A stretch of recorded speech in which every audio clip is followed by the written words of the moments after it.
తెలంగాణలో ఒక విచిత్రమైన పాలిటిక్స్ నడుస్తున్నాయి. ఎన్నికలకు ముందు వరకు A team, B team, C team, D team ఇలాంటి పాలిటిక్స్ నడిచాయి. ఇప్పుడు ఎలక్షన్స్ తర్వాత మర్జ్ పాలిటిక్స్ అంటే విలీన రాజకీయాలు నడుస్తున్నాయి. ఇప్పుడు కాంగ్రెస్, బీజేపీ ఇద్దరి టార్గెట్ బీఆర్ఎస్ గానే నడుస్తోంది. ఇన్నాళ్ళు మర్జింగ్ అన్నారు, ఇప్పుడు మర్జ్ అయితే దక్కే ఫలితాన్ని కూడా చెప్పేస్తున్నారు.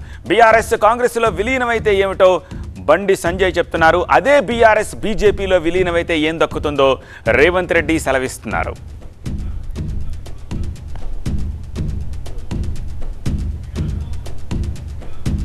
ఎస్, రేవంత్ మాట ఏంటి, బండి సంజయ్ మాట ఏంటి, ఒక్కసారి స్క్రీన్ పై మీరు చూడొచ్చు. రేవంత్ అంటారు కేసీఆర్కి గవర్నర్ పదవి వస్తుంది, ఏమిటి ఒకవేళ మెర్జ్ అయితే. అలాగే కేటీఆర్కి కేంద్ర మంత్రి పదవి వస్తుంది, హరీష్ రావు ప్రతిపక్ష నేత అవుతారు అంటూ ఆయన జోస్యం చెప్తుంటే ఈ మెర్జ్ మాటలో బండి సంజయ్ ఏమంటున్నారంటే కేసీఆర్కి ఏఐసిసి వర్కింగ్ ప్రెసిడెంట్ ఇస్తారు, కేటీఆర్కి పిసిసి చీఫ్ ఇస్తారు, హరీష్ రావుకి మంత్రి పదవి దక్కబోతుంది అంటూ బండి సంజయ్ చెప్తున్నారు. బీజేపీ కాంగ్రెస్ డైలాగ్స్ని బీఆర్ఎస్ పక్కా మైండ్ గేమ్గా చూస్తోంది, అడ్డంగా కొట్టిపారేస్తోంది. రేవంత్, బండి విమర్శల్ని కేటీఆర్ ఎంత లైట్గా తీసుకున్నారో అది కూడా విందాం. రేవంత్ రెడ్డి గారు అమెరికా అధ్యక్షుడు కాబోతున్నాడు. నేను కూడా చెప్తా, ఏముంది స్టోరీ, దీన్నే అంటారు. చెప్తున్నా రేవంత్ రెడ్డి గారు తొందరలో అమెరికా అధ్యక్షుడు కాబోతున్నాడు. మొన్న ఆయన ఎవరు చెప్పింది కదా అక్కడ మీటింగ్లో, కేజీఎఫ్లో వెళ్ళను మనోడు ఎవడో అవుతాడు అమెరికా అధ్యక్షుడు అని. ఈయన అవుతాడేమో మరి. ట్రంప్ గారు సరిపోతలేరట, ఈయన పిలుస్తున్నారంట.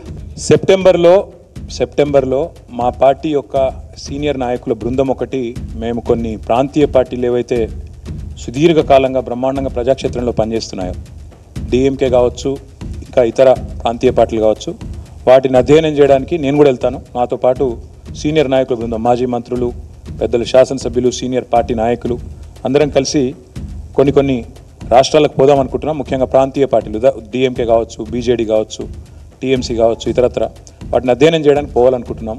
సెప్టెంబర్లో ఆ పని చేస్తాం. చేసి వచ్చిన తర్వాత, ఎందుకంటే ఒక్కొక్క చోట ఒక్కొక్క స్ట్రక్చర్ ఉంది. ఇప్పటిదాకా ఒక ఎక్స్ఎమ్మెల్యే డిఎంకే శేఖర్ గారని వచ్చారు ఇందాక, ఆయన చెప్తా ఉండే వివరంగా ఎట్లా డిఎంకే పార్టీ స్ట్రక్చర్ ఉంది, ఎట్లా ఇన్స్టిట్యూషనలైజ్ అయిందని చెప్తా ఉండే. మా పార్టీకి కూడా 24 ఏళ్ళు నిండినాయి. భవిష్యత్తు ఇంకెట్లుండాలి, ఎంత సుదృఢంగా నిర్మించాలి, దీని విషయంలో తప్పకుండా ఇప్పుడు, ఎందుకంటే మొదటిసారి ప్రతిపక్ష పాత్ర, ఇదివరకు ఉద్యమ పార్టీగా ఉన్నాం, తర్వాత అధికార పార్టీ మొదటిసారి ప్రతిపక్ష పాత్ర పోషిస్తున్నాం. కాబట్టి చూసారుగా, పొరుగు పార్టీలు ఎలా విమర్శిస్తే ఏంటి కానీ బీఆర్ఎస్ మాత్రం ఒక పక్క యాక్షన్ ప్లాన్తోనే వెళ్లాలని చూస్తున్నట్టుగా తెలుస్తోంది.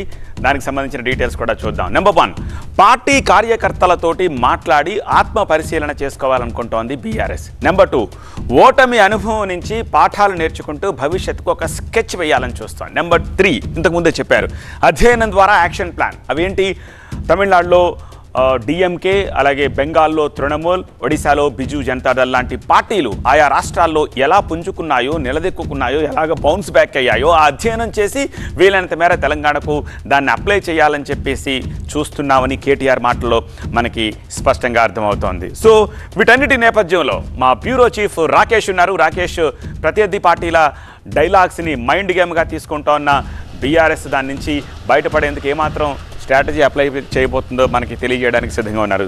రాకేష్, ఏంటి మైండ్ గేమ్, ఒక పార్టీ ఇప్పుడు డిఫెన్స్లో బీఆర్ఎస్ ఉన్నట్టుగా తెలుస్తోంది.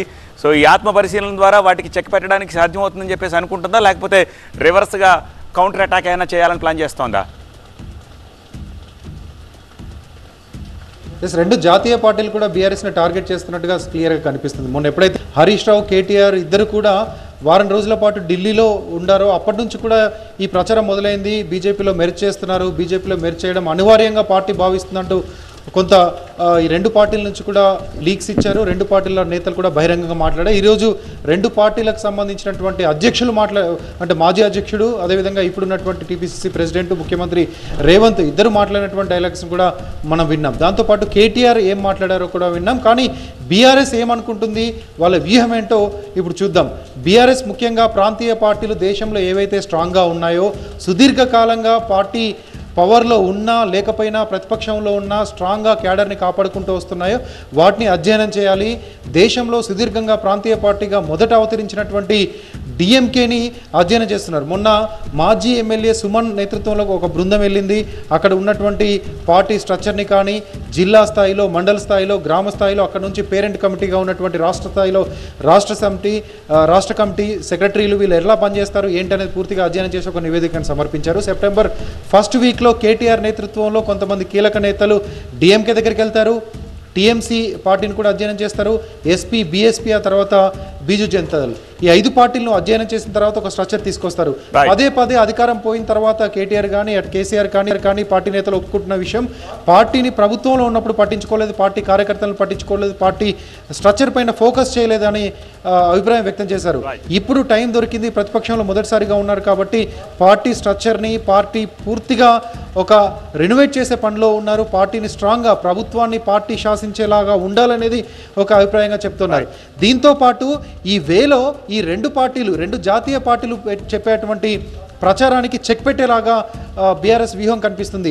మా పార్టీలో మెర్జ్ అవుతారంటూ 2 పార్టీలు చెప్తున్నప్పటికీ ఎక్కడా మెర్జ్ అయ్యేది లేదు, మేము సొంతంగా ఒక ప్రాంతీయ పార్టీగా ఇంకా స్ట్రాంగ్గా ఎదిగేందుకు దారులు వెతుక్కుంటున్నాం, అవకాశాలు వెతుక్కుంటున్నాం అని చెప్పే ప్రయత్నం బీఆర్ఎస్ పార్టీ స్ట్రాంగ్గా చేస్తుంది. సో కౌంటర్ స్ట్రాటజీ కూడా చేస్తుందంటారు. All right, thank you Rakesh ఆ డీటెయిల్స్ అందించినందుకు. సో చూడాలి ఆయా పార్టీలు ని అప్రోచ్ అయిన తర్వాత వాళ్ళ స్ట్రాటజీలో ఏమైనా చేంజ్ వస్తుందా, సో కౌంటర్ స్ట్రాటజీ ఎలా ఉండబోతోంది ఈ 2 జాతీయ పార్టీలను ఎదుర్కోవడానికి అనేది we have to wait and see. Moving